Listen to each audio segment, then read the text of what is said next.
अस्सलाम वालेकुम everyone, this is Miya Akbar. Hope so आप सब लोग ठीक होंगे और मेरी वीडियोस आपको पसंद आ रही होंगी। आज ही हम लोग EDU 301 का लेक्चर नंबर 14 कर रहे हैं।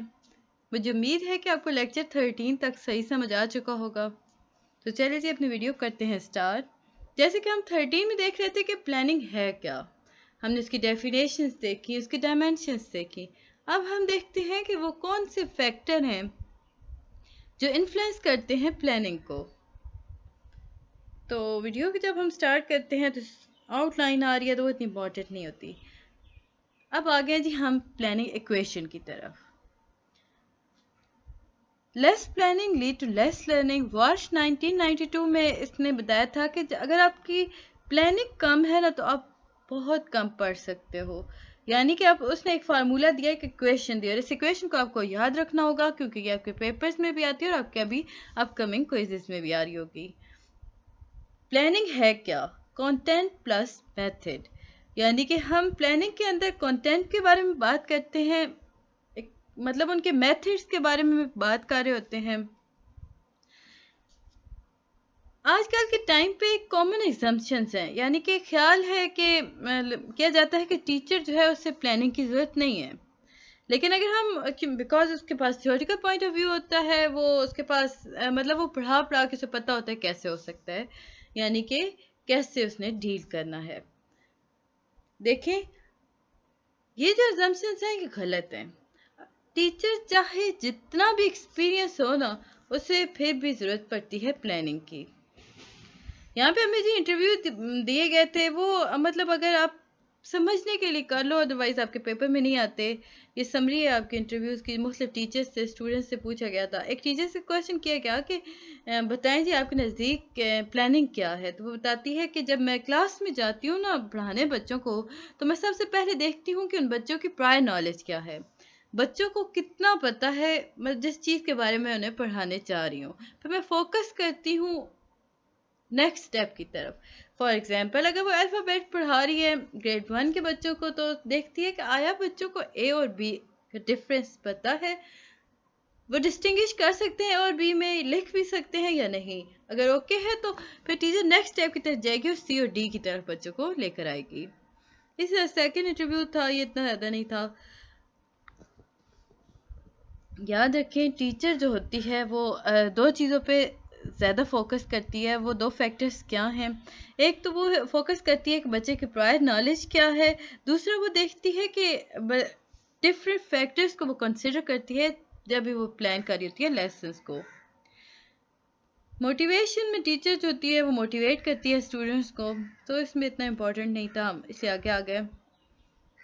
याद रखिएगा, अब ये जो मैं आपको सिंगल लाइन दे रही होती हूँ ना अल्फ़ाबेट के क्यों पैराग्राफ के अंदर, तो ये आपकी MCQs वाइज चल रहे होते हैं। जहाँ मैं बहुत ज़्यादा आपको डिस्कस करती हूँ, ज़्यादा अंडरलाइन लाइन्स हो रही होती हैं, वो आपके शॉर्ट क्वेश्चंस भी होते हैं और लॉन्ग भी। यहाँ पे हमें बताया गया कि ministry of education has plan curriculum document. Question आता है कि कैरिकुलर डॉक्यूमेंट्स को कौन प्लान करता है, तो आप बताएंगे कि ministry of education. Time consideration के अंदर अगर हम देखते हैं तो 40 to 45 मैक्सिमम आपकी क्लास टाइम होता है जी, पीरियड का टाइम होता है 40 to 45 मिनट्स। तो टीचर प्लान करती है कि कैसे मैंने उसमें मैनेज करना है। स्कूल कंसिडरेशन के अंदर अगर हम चलते हैं तो हम देखते हैं कि कुछ पेरेंट्स होते हैं वो डिमांड करते हैं अपने चिल्ड्रन से कि वो एंगेज कर सकें को करिकुलर एक्टिविटीज़ के अंदर as well as learning the content. मतलब कुछ स्कूल्स के अंदर टीचर पेरेंट्स डिमांड कर रहे होते हैं उनसे कि देखिए जी आपने सिर्फ बच्चों को पढ़ाना नहीं है, उन्हें बेस्ट नहीं बनाना पढ़ाने में, बल्कि उनकी एक्स्ट्रा करिकुलर एक्टिविटीज़ पे भी फोकस करना है।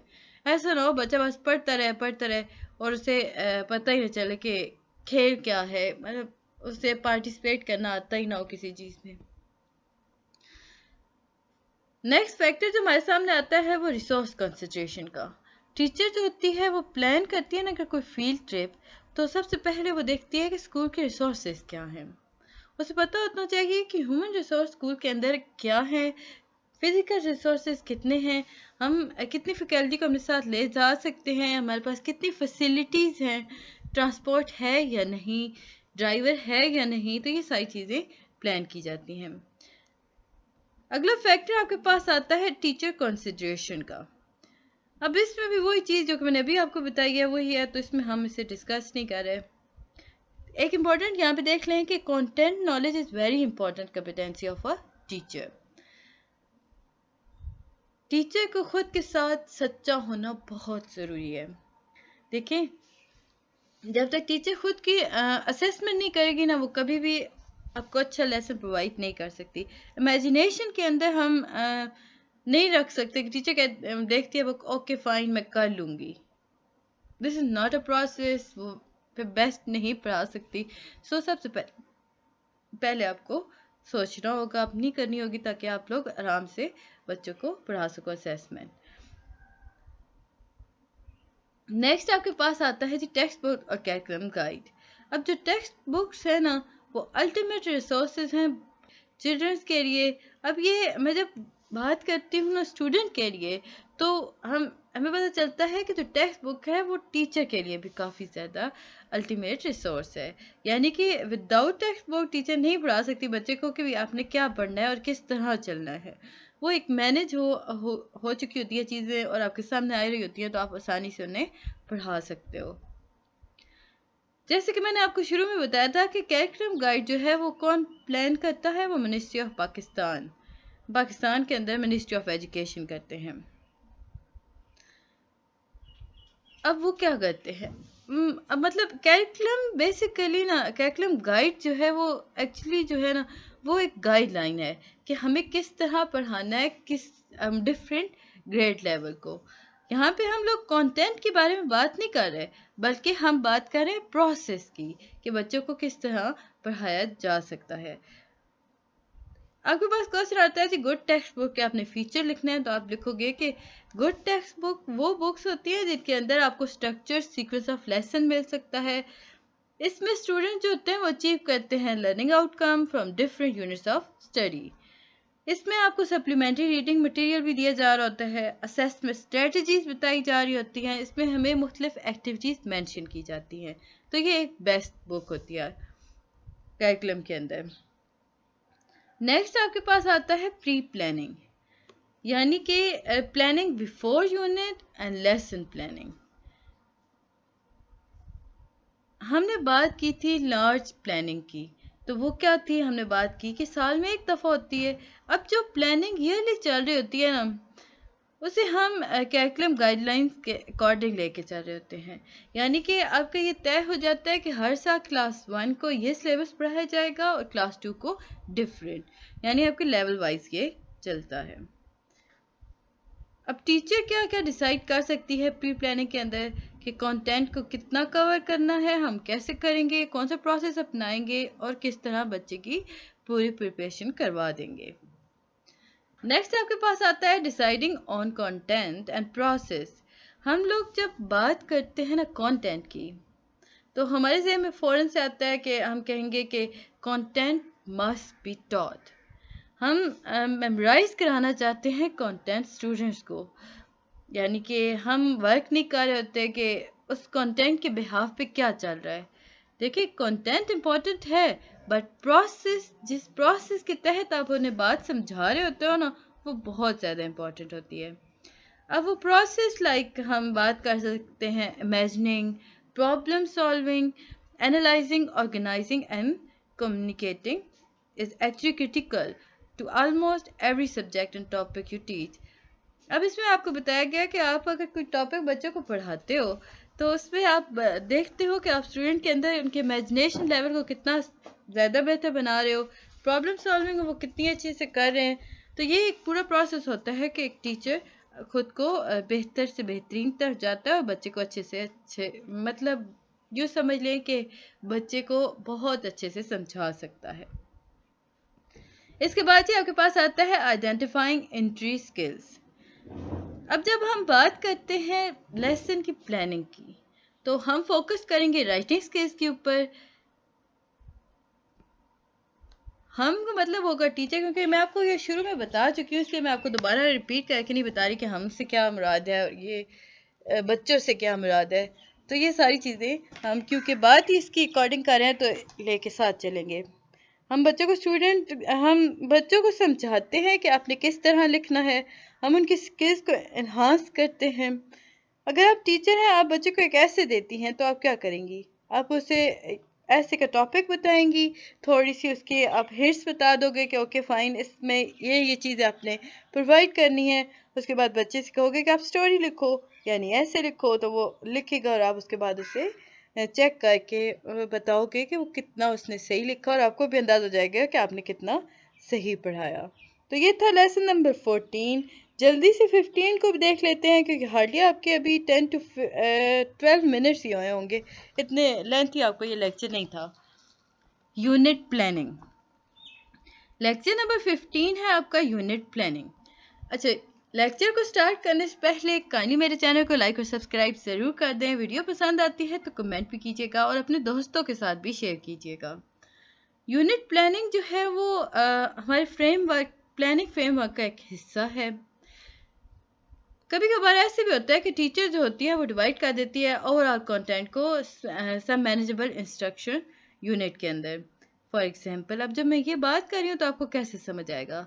टीचर जो होती है ना, वो अगर मैथमेटिक्स को टीच कर रही है ना ग्रेड लेवल 6 के स्टूडेंट्स को, तो वो ये प्लान करेगी कि ग्रेड 6 को क्या क्या आना चाहिए, वो किस हद तक अलजब्रा, फ्रैक्शन, ज्योमेट्री और परसेंटेज का कॉन्सेप्ट उनके पास क्लियर है, और उन पर मज़ीद वो वर्क करेगी। कि एक प्रोसेस होता है, मतलब प्रायर नॉलेज को देखकर टीचर देखती है कि ओके फाइन, मैं अब फर्दर इस तरह मूव करूँगी, यानी कि उनकी नॉलेज को किस तरह एनहांस करूँगी। इम्पोर्टेंस ऑफ यूनिट प्लानिंग आपके पास क्या है? यूनिट प्लानिंग जो है वो, अगर हम बात करें ना इसकी इम्पोर्टेंस की, तो हमारे सामने वर्ष 1992 यानी वर्ष की एक थ्योरी आती है जो उसने 1992 में दी थी। उसके according unit planning is the most important as well as the most time consuming level of planning for each teacher. यानी कि उसने कहा कि देखें जी, यूनिट प्लानिंग जो है वो काफ़ी इम्पॉर्टेंट है, बहुत इम्पॉर्टेंट होने के साथ साथ वो टाइम कंज्यूमिंग भी है हर टीचर के अंदर। अब वो इम्पोर्टेंट है तो वो इम्पोर्टेंट क्यों है? क्योंकि हमें पता चलता है कि आपको रीज़न पता चलता है ना कि आपने क्यों डिवाइड किया हर चीज़ को इनटू कंपोनेंट्स। और most of the time teacher जो है वो कंप्लेन कर रहे हैं कि देखिए जी, हमारे पास तो टाइम ही कम है, तो हम बच्चे को कैसे ये सिलेबस कवर करा सकते हैं। तो ये जो स्ट्रेटजी टीचर लेते हैं ना, तो अपनाते हैं सिलेबस को कवर कराने के लिए, उसे हम यूनिट प्लानिंग कहते हैं।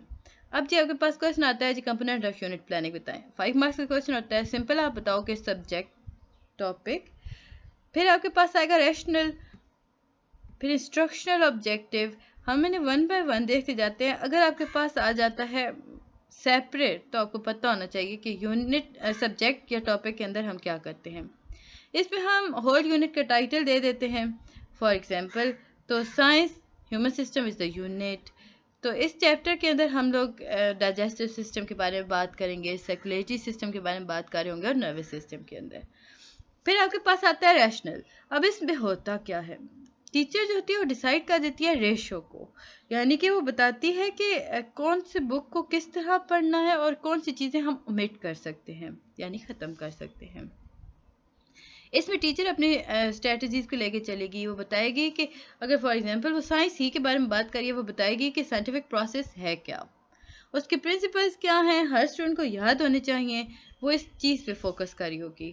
फिर आपके पास आता है इंस्ट्रक्शनल ऑब्जेक्टिव। जब भी हम प्लान करते हैं ना यूनिट को, तो सबसे पहले हम आइडेंटिफाई करते हैं मेजर इंस्ट्रक्शनल ऑब्जेक्टिव, जो कि हमें बताते हैं कि किस तरह आप वर्क फर्दर करोगे। इसके बाद जी आप देखते हो आपके पास फोर्थ फैक्टर आता है कंटेंट, यानी कि इसमें हम क्या बात करेंगे। कंटेंट के अंदर हम फैक्ट्स, कॉन्सेप्ट और जनरलाइजेशन के बारे में बात करें।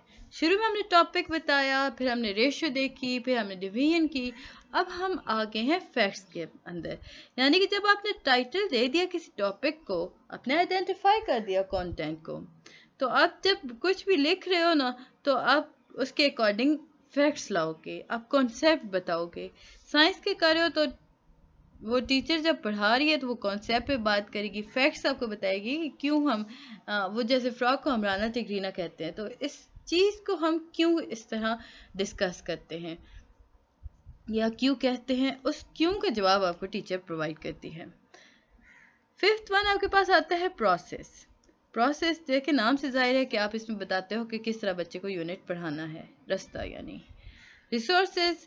अब यहाँ पर आके देखते हैं तो टीचर जो है वो रिसोर्सेज को आइडेंटिफाई करेगी कि किस तरह लेसन को हम पढ़ा सकते हैं, किस तरह हम स्टेप वाइज मूव करेंगे। अब इसकी लर्निंग एक्टिविटीज समझ में आ जाता है। कोई से आपको 5 लिखने होते हैं, सो आप रिसोर्सेज तक फाइंड कर सकते हो, इतना उसमें लेंथी कुछ नहीं था। लर्निंग एक्टिविटीज़ ये टीचिंग एक्टिविटीज से थोड़ी डिफरेंट होती हैं। टीचिंग एक्टिविटीज़ वो एक्टिविटीज़ होती हैं जिनके अंदर टीच किया जाता है कंटेंट टू द स्टूडेंट। याद रखिएगा डिफरेंस। टीचिंग एक्टिविटीज़ वो एक्टिविटीज़ हैं जिसके अंदर कंटेंट को पढ़ाया जाता है स्टूडेंट को। On the other hand learning activities वो एक्टिविटीज़ हैं जिनके अंदर स्टूडेंट खुद एक्सपीरियंस करते हैं थ्रू प्रोसेस। वो आइडेंटिफाई करते हैं कि क्या चीज़ है उसके सामने, उन्हें एक्सपेरिमेंट करके यानी उन्हें फीड करके। एवोल्यूशन आपके पास आ गया। इसमें आप you have to identify the criteria for evolution, तो what to evaluate and how to evaluate. तो इसके अंदर हम देखते हैं कि हमें क्या एवोलेट करना है और किस तरह करना है यूनिट प्लानिंग को अंदर, मतलब उन्हें मद्देनजर रखते हुए। अब ये आपके पास एक एग्जांपल थी कि आपको टॉपिक दिया गया यूनिट ऑफ फूड, सब टॉपिक यानी कंटेंट आपको बताया गया है कि फूड जो है वो राइट है हर ह्यूमन का। इस तरह आपने उन्हें फैक्ट्स बता दिए। फिर आपने उसमें बताया कि प्लानिंग इंटरडिसिप्लिनरी थीमेटिक यूनिट। अब ये क्या है प्लानिंग इंटरडिसिप्लिनरी थीमेटिक यूनिट? ये कैसे यूनिट हैं जिनके अंदर हम principles, knowledge, values of science या इंग्लिश सब्जेक्ट को यूज करते हैं, रैशनलाइज करते हैं। अगेन प्रोसेस आपके पास आया तो हमने अभी तक देख लिया कि प्रोसेस के अंदर हम मुख्तलिफ स्टेप्स लेते हैं। फर्स्ट हम करते हैं इमेजिन, सेकंड आप करते हो एनालाइज, थर्ड आप करते हो रिकॉर्ड, फोर्थ आप इंटरव्यू करते हो, फिफ्थ में आप क्वेश्चंस करते हो और उसके बाद आप प्रॉब्लम सॉल्विंग शुरू कर देते हो। अब लर्निंग एक्टिविटीज आपके पास जो आई ना, वो उसमें हमने देखा कि कॉन्सेप्ट एनालिसिस जो है वो स्टूडेंट को बताता है इस एग्जाम्पल के अकॉर्डिंग ना कि फूड का कॉन्सेप्ट है क्या, फ्रेंच फ्राइज क्या हैं, ऑमलेट क्या हैं, वो उसमें बताया गया कि इसमें उनके आप समझ लो कि कैसे आपको फ़ायदा पहुंचाएंगे। इसके बाद ये यूनिट प्रोजेक्ट लर्निंग आपके पास आ जाता है। आप कार्निवल अरेंज करते हो, फूड कार्निवल्स जो होते हैं प्रोजेक्ट लर्निंग के अंदर। सो ये आपके पेपर में नहीं आता तो हम इसे स्किप कर देते हैं। मतलब इसमें और इतना इम्पोर्टेंट कुछ भी नहीं था। मुझे उम्मीद है कि आपको समझ आ रहा होगा। काइंडली मेरे चैनल को लाइक और सब्सक्राइब किया करें और वीडियो को एंड तक क्लास भी देखा करें। आप लोग छोड़ देते हो, फिर आपके पेपर में आ जाता है, आप कहते हो मैंने सुना तो था या मैडम आपने आगे बताया था, अब बाद में हमने देखा है। सो काइंडली एंड तक देखा करो। मैं इतनी लेंथी वीडियोस नहीं बना रही होती कि आप लोग बिल्कुल कहो कि हाय अब कौन पढ़ेगा इतनी लंबी। मैं बहुत कोशिश करती हूँ आपके 10 to 12 मिनट्स तक लाने की। तो ये था जी लेसन नंबर 15। उम्मीद है कि आपको समझ आया होगा। मिलते हैं नेक्स्ट वीडियो में, तब तक के लिए अल्लाह हाफिज़।